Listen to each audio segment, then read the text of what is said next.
Disassembly tips. Ensure that you take the following precautions when disassembling a unit. Label each cable as you remove it, noting its position and routing. This will make replacing the cables much easier and will ensure that the cables are rerouted properly.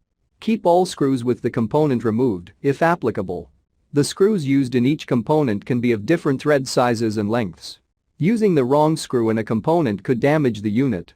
If the unit contains light-sensitive components such as motherboard, memory module, CPU, hard disk drive, graphic card, store the component in its original ESD packaging to avoid damage.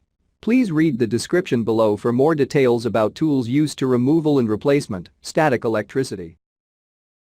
Note: the following video depicts a specific configuration of the notebook. The same removal and replacement procedures apply to all configurations of the notebook.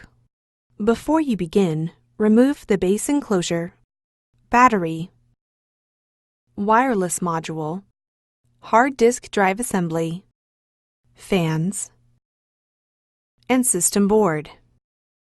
Removal.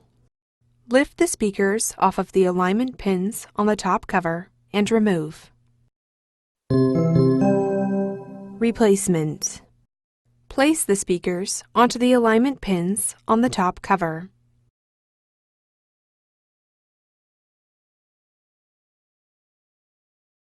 Thanks for watching. Please click subscribe for more videos and weekly updates.